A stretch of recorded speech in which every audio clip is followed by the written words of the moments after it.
안녕하세요. 당신 편한 대로 말 바꾸셔놓고 이제 와서 친정어머니 샘내는 시어머니 때문에 환장하겠는 30대 여성입니다. 이혼을 하기에는 어디 가서 말하기도 뭐할 만큼 유치한 것 같은데 또 한편으론 제가 받는 스트레스가 상당해서 하소연이라도 하러 왔어요. 남편과 저는 2년을 사귀고 결혼했는데 소개받았을 당시 남편은 공무원이었고 저는 직장을 다니는 회사원이었습니다. 소개를 해준 사람은 남편의 친구로 저와 친한 단짝 친구의 남자친구이기도 했지요. 그래서 딱히 내키는 자리는 아니었지만 거절할 수도 없었기에 한번 만나보게 된 거예요. 그런데 남편이랑 몇 번 대화를 나눠보니까 말이 너무 잘 통하는 게 시간이 어떻게 가는지도 모르겠더라고요. 그래서 한두 번 더 만나보다가 자연스레 연인 사이로 발전하게 되었습니다. 그리고 제 나이 31살이 되던 해 남편으로부터 프로포즈를 받았지요. 그런데 문제는 당시 남편은 직장 생활을 한 지 4년이 채 안 되었던 시기였어요. 그래서 월 수령액이 300도 채 되지 않았고 그렇다 보니 모아둔 돈도 많이 없더라고요. 제가 처음부터 남편 돈을 보고 결혼을 결심한 건 아니었지만 그런 사실을 알고 나니 황당하대요. 결혼 전에는 솔직히 대놓고 돈 이야기를 하기가 껄끄러워서 그냥 남편 하고 다니는 모습이라던가 씀씀이로 대충 짐작만 했었는데 그제서야 그러지 말 거라고 후회가 되더라니까요. 친정부모님이 결혼 허락을 해주실지도 걱정이었지요. 그런데 다행이라고 해야 할지 친정에서는 돈이야 있다가도 없는 거고 없다가도 있는 거다. 그리고 공무원이지 않냐며 앞으로 살아가면서 착실히 모으면 된다고 말씀해 주시대요. 그래서 시댁으로부터 3천 받고 신혼살림은 친정부모님이 소유하신 아파트에서 시작하는 걸로 얘기가 되었네요. 이후로 결혼한 지 1년 만에 저는 아이를 갖게 되었습니다. 원래는 직장에서 자리를 잡고 어느 정도 신혼도 즐기고 아이를 가질 생각이었거든요. 그런데 결혼 직후부터 어머님이 아이는 언제 가질 거냐며 하도 성하셨어요. 애만 낳으면 당신이 다 키워주겠다는 달콤한 제안도 하셨고요. 물론 어머님이 하시는 일도 있으시고 평소에 스스로 건강에 대해서 걱정도 많으신 분이라 처음부터 맡길 생각은 없었습니다. 그래도 아무튼 어머님이 어찌나 손주 타령을 하시는지 그리고 또 한편으론 부모가 젊어야 건강한 애를 낳을 수 있다는 소리도 들려오더라고요. 그래서 이런저런 이유로 처음 계획과는 달리 아이를 좀 일찍 갖게 되었네요. 문제는 제가 다니던 회사에 출산휴가나 육아휴직 같은 제도가 있기는 했지만 다 쓰는 사람이 전무후무했다는 거예요. 그렇다 보니 어찌나 눈치가 보이던지요. 게다가 제가 속한 부서의 여직원도 적어서 가뜩이나 승진에 있어 불리한 상황이었거든요.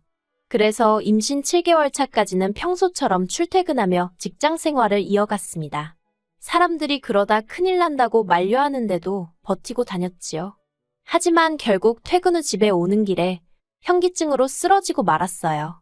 그때 더는 안 되겠다 싶어서 회사에 출산휴가를 냈습니다. 이후에는 육아휴직을 썼고요.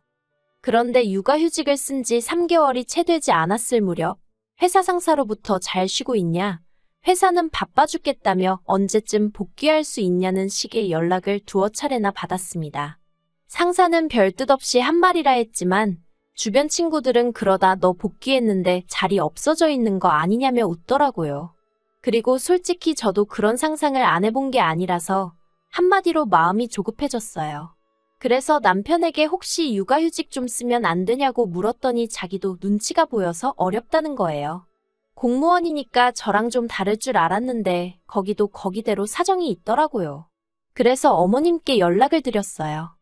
그런데 전화로 여쭤봤는데 어머님이 생각해보고 말고도 없이 딱 잘라서 안 된다고 못 봐주신다고 하시는 거예요. 당시 신우가 출산을 코앞에 두고 있었는데 신우가 애를 낳으면 그 애를 봐주기로 하셨다면서요. 남편보다 2살 어린 신우는 속도 위반으로 결혼을 했는데 신우 남편 쪽에서 반대하는 결혼이었어서 그쪽에서는 아무런 도움도 받지 못하는 상황이었어요. 그 반대가 얼마나 심했냐면 결혼식장에 시아버지 되시는 분은 아예 오지를 않으셨으니 말다 했지요. 그리고 어머님 입장에서야 당신 딸이니 얼마나 안쓰럽고 그랬겠어요. 당연히 도와주고 싶으셨을 거예요. 그래서 애를 못 봐준다고 하시는 어머님을 원망하고 서운하고 그런 것도 없었습니다. 그런데 그 무렵 제 상황을 알게 되신 친정어머니가 그럼 당신이 봐주면 어떻겠냐고 하시대요. 솔직히 친정어머니한테 그런 부탁을 드리고 싶진 않았거든요. 어쩌다 공원에서 손자손녀한테 시달리는 어르신들을 보고 있으면 마음이 안 좋을 때가 한두 번이 아니었으니까요. 그런데 친정어머니는 요새 저희 딸이 그렇게 눈에 밟혔다면서 당신은 괜찮다고 사양말라 하시는 거예요. 그래서 결국 염치불구하고 친정어머니께 부탁을 드렸어요. 사실 당시 언론에서 시터들이 애기들 괴롭히고 그러는 뉴스도 많았거든요. 그래서 남에게 맡기는 건 정말 내키지가 않았기에 한편으론 차라리 잘 됐다 싶었습니다.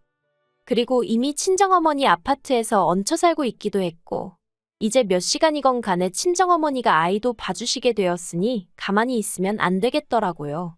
그래서 남편과 상의 끝에 한 달에 150만 원씩 드리기로 했습니다. 원래는 사실 200만 원 정도를 생각했는데 오히려 친정어머니가 먼저 그렇게 다 당신 주고 나면 언제 돈 모아서 독립할 거냐고 한사코 안 받겠다 하셔서 150만 원으로 합의를 봤어요. 그나마도 그중 50만 원은 다시 외손녀인 저희 딸한테 먹을 거 사주시고 옷 사주시고 하는데 쓰셨지만요.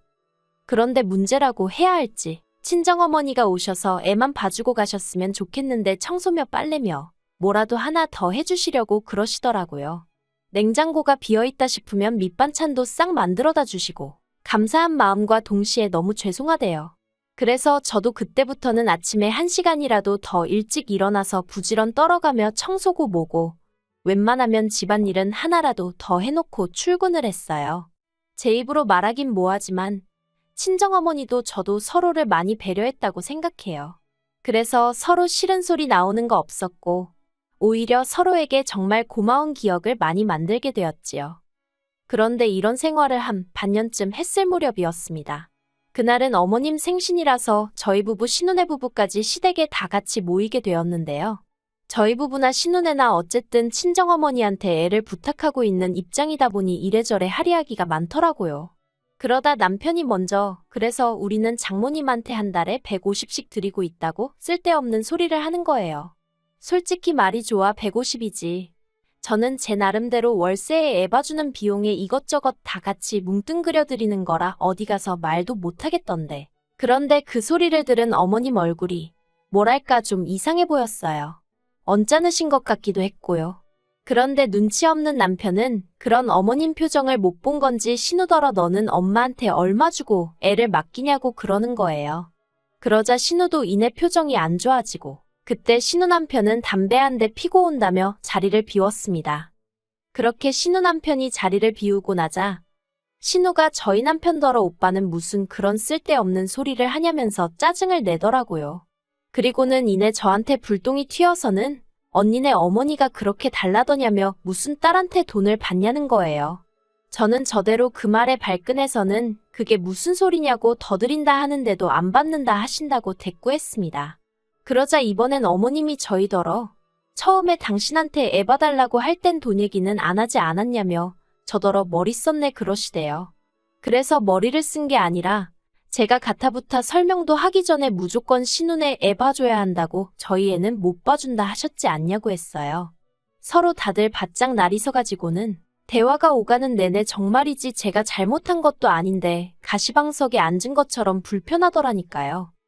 그렇게 시댁에서 돌아왔고 남편도 저도 찜찜해하긴 했지만 서로 먼저 말은 안 꺼냈습니다.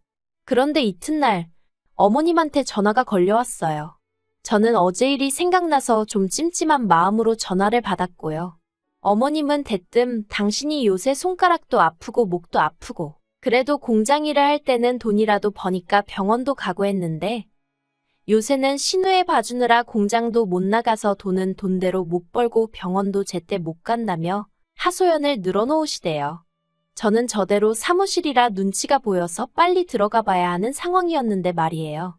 그렇다고 앓는 소리 하시는 어머님 전화를 끊기도 뭐하고. 그런데 그때 어머님이 먼저 그래서 말인데 친정에 얘기해서 너네 엄마 못 오게 하랍니다. 이제 저희 애는 당신이 봐주시겠다고요. 그래서 제가 그럼 아가씨네 애는 어떡하냐니까 그거야 지가 알아서 할 일 아니겠냐대요. 지 애미 돈도 한 푼 안 주는 엑스라며 당신도 이제 신경 쓰고 싶지 않다나요. 듣고 있기가 참 거북하더라고요. 그리고 어쨌든 간에 그렇게 되면 신우랑 제 사이가 안 좋아질 건 불보듯 뻔한 일이었지요. 그리고 설령 신우가 괜찮다고 하더라도 처음부터 어머님이 도와주셨다면 모를까? 친정어머니랑 스케줄 맞춰가며 자라고 있는데 이제 와서 어머님이랑. 솔직히 친정어머니가 저희 집에서 애 봐주시는 거랑 어머님이 저희 집에서 애 봐주시는 건 아예 다른 이야기잖아요. 그래서 저도 딱 잘라서 그렇게는 안 될 것 같다고 거절을 했습니다. 그리고 어머님은 그런 저에게 화가 단단히 나셔서 전화를 끊으셨고요. 마음이 불편하긴 했지만 그래도 별 걱정은 하지 않았습니다. 솔직히 어머님이 억지를 쓰신 거니까요.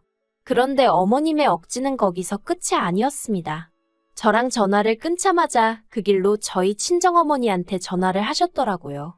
그리고는 당신 먹고 살기 힘든 이야기를 한참 늘어놓으시곤 다시 공장이라도 나가봐야겠다며 도와달라고 하시더래요. 그래서 친정어머니가 떨떠름하긴 했지만 뭘 어떻게 도와드리냐고 물으셨는데 저희 애 보면서 신혼의 애도 같이 봐주면 안 되겠냐 그러시더랍니다. 애 하나 보나 둘 보나 똑같지 않냐면서 집도 안 멀다고 저희 집에 갈 때 신혼에 들려서 애를 데리고 가란 식으로 얘기를 하시더래요. 친정어머니가 어이가 없어서 그게 말이 되냐고 반문하니 말이 안 될 건 또 뭐냐고요. 제가 이 이야기를 전해 듣곤 얼마나 황당했는지 몰라요. 친정어머니는 어머님이 스트레스를 많이 받으시나 보다며 걱정을 하시는 눈치였지만 저는 아무리 그래도 그렇지 어떻게 사돈한테 전화해서 그런 억지를 쓰실 수가 있나 싶어서 말이 다 안 나오더라니까요. 제가 남편더러 막말로 어머님 제 정신이신 거 맞냐고 어떻게 우리 엄마더러 신혼의 애를 봐달란 소리를 할 수가 있냐고 따졌습니다. 그러자 남편도 황당한지 말을 잇지 못하더니 전 솔직히 이때만 해도 남편이 제 편인 줄 알았어요. 아니 100번 양보해서 적어도 제 입장을 이해하는 줄 알았지요. 그런데 한참 동안 말없이 있다가 기껏 한다는 소리가 자기 어머니가 얼마나 힘들면 그런 말씀을 하셨겠냐는 겁니다. 그러면서 저더러 무조건 나쁘게만 볼 게 아니라 어떻게 어머님을 도와드릴 수 있을지 한번 생각을 해보라는 거예요. 어이가 없어서 안방으로 들어가 한참을 누워 있었어요. 어떻게든 끓어오르는 분을 삭히려고 말이지요. 그런데 도무지 참아지지가 않아서 다시 거실로 나왔습니다. 그랬더니 남편은 지가 뭘 잘했다고 TV나 보고 있는 게 아니겠어요. 제가 TV를 꺼버리곤 남편한테 그래서 어머님을 어떻게 도와드리자는 거냐고 따졌습니다. 그러자 남편이 한다는 말이 어머님이 신호해보면서 저희 애도 보게 하자고 그리고 장모님 들이던 돈 어머님 들이자대요. 그래서 정말 내키진 않았지만 그래 한번 두고 보자라는 생각으로 남편 말대로 해봤어요. 솔직히 일주일이면 어느 쪽이든 상황 판단이 되겠지 싶었으니까요. 친정어머니한테 상황을 설명하고 어머님께 친정어머니가 해주시던 스케줄 그대로 어머님께 넘겨드렸고 꼭 따라달라 부탁드렸습니다. 그런데 아니나 다를까. 일주일 내내 저희의 하원 시간 하나 못 맞춰주신 거 그건 양반이에요. 심지어 콧물 흘리는 신우애를 데리고 저희 집에 오셔서는 저희 애까지 같은 가재수건으로 콧물부터 시작해서 오만 곳을 다 닦아주시고 결국 저희 애까지 아프게 되었습니다. 정말이지 어머님한테 소리라도 지르고 싶은 심정이었네요. 그리고 하나를 보면 열을 안다고 남편도 그런 상황을 보더니 이건 아니다 싶었는지 그냥 원래대로 장모님께 부탁드리자면서 저한테 미안하다 하더라고요. 그런데 더 어이가 없는 건 어머님이 일주일 봐준 것도 봐준 거니 150만 원에서 50만 원은 줘야 할 거 아니냐입니다. 그러자 참다 못한 남편이 어머님더러 손주들 팔아서 장사하냐고 소리를 지르더라고요. 그뿐만이 아니에요. 신우는 신우대로 어머님한테 화가 나서는 악을 써댄 모양입니다. 모녀 사이에 무슨 막말이 오갔는지는 정확히 전해주는 사람이 없어서 모르겠지만 아무튼 지금 그래서 어머님하고 저희 남편 그리고 신우까지 전부 다 서로서로 안 보고 지내는 중이에요. 솔직히 아무리 부모 자식 사이라고 해도 세상 천지에 무조건적인 희생을 기대해서는 안 되는 것 같습니다. 그리고 가까운 사이일수록 말이고 행동이고 조심해야 할 필요도 있는 것 같고요. 어머님이 저희나 신우네 부부를 대하시는 태도나 신우가 어머님을 대하는 태도나 저로 하여금 여러 가지 생각을 하게 하대요. 한편 남편은 자기 식구들의 행동이 부끄러울 뿐이라며 저보기를 민망해 하더군요. 그래서 제가 남편더러 그러니까 당신부터라도 말 한마디라도 어머님께 상냥하게 해드리고 신우 앞에서 돈 얘기 같은 민감한 주제는 생각 좀 하고 말하라고 한마디 했어요. 물론 어머님도 저희나 신우한테 말 한마디라도 부드럽게 해주시면 더없이 좋겠지만 그걸 제가 어머님한테 이렇게 해주세요, 저렇게 해주세요 할 수 있는 것은 아니니 제가 마음을 접는 편이 낫겠지요. 아무튼 시댁 식구들 사이야. 어쨌든 피를 나눈 한 가족이니 언젠가 풀어지긴 할 거 아니겠어요. 그러니 제가 유난스럽게 나서서 어머님과 신우 사이를 중재하고 그럴 생각은 추호도 없습니다. 그저 조용히 제 할 도리만 하면서 상황이 어떻게 돌아가는지 지켜보려고요.